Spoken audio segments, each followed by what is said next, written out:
Renungan hari ini kita akan belajar dari kisah seorang tokoh atau seorang raja bernama Salomo. Dalam 1 Raja-Raja 11 ayat 2 firman Tuhan berkata, "Janganlah kamu bergaul dengan mereka, dan mereka pun janganlah bergaul dengan kamu, sebab sesungguhnya mereka akan mencondongkan hatimu kepada allah-allah mereka." Saudaraku, hati Salomo telah terpaut kepada mereka dengan cinta. Hal ini mengingatkan kita akan bahaya dari sikap atau salah bergaul. Dalam Yohanes 10 ayat 10 dikatakan bahwa pencuri atau iblis datang hanya untuk mencuri dan membunuh dan membinasakan. Karena itu berbagai cara dilakukan iblis untuk menghancurkan kehidupan manusia. Jika gagal dengan cara yang satu, iblis akan mencoba dengan cara yang lain. Jika melalui kejadian yang buruk, sakit penyakit tidak berhasil, iblis akan mencoba mencari celah yang lain. Salah satunya adalah melalui kelimpahan atau berkat. Berapa banyak orang yang jatuh dalam dosa justru pada saat ia diberkati. Sementara pada saat ia berada dalam penderitaan, seseorang dapat begitu dekatnya dan bergaul karib dengan Tuhan. Tetapi saat ia berlimpah dengan harta yang dimilikinya, hatinya tidak lagi terpaut kepada Tuhan.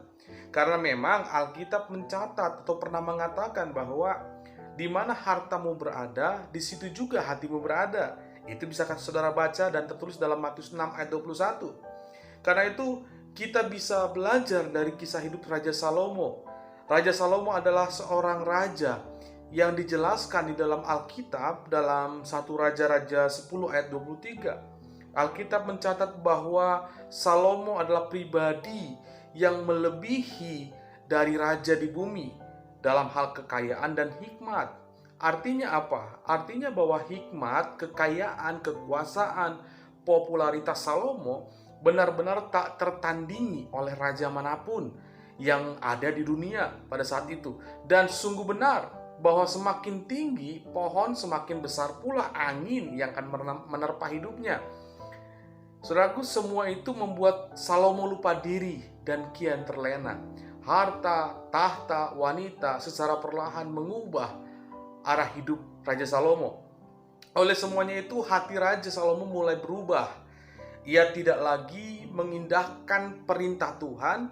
Bukan hanya itu saja, nasihat dan pesan dari ayahnya yaitu Daud dalam 1 Raja-Raja 2 ayat 3 menjelaskan bahwa lakukanlah kewajibanmu dengan setia terhadap Tuhan Allahmu dan dengan hidup menurut jalan yang ditunjukkannya dan dengan tetap mengikuti segala ketetapan, perintah, peraturan dan ketentuan-ketentuan Tuhan.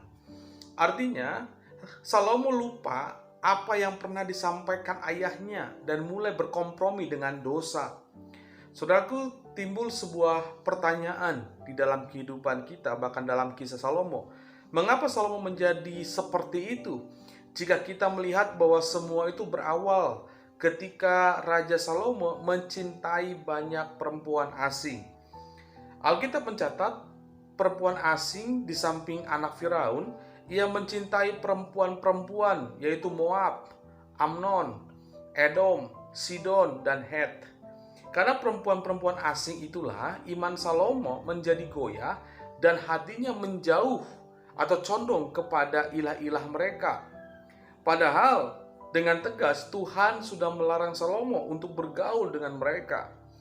Ini pun sesuai dengan firman Tuhan yang terdapat dalam 1 Korintus 15 ayat 33 yang menyatakan bahwa pergaulan yang buruk merusak kebiasaan yang baik sehingga berdampak pada kemarahan Tuhan atas hidup Salomo.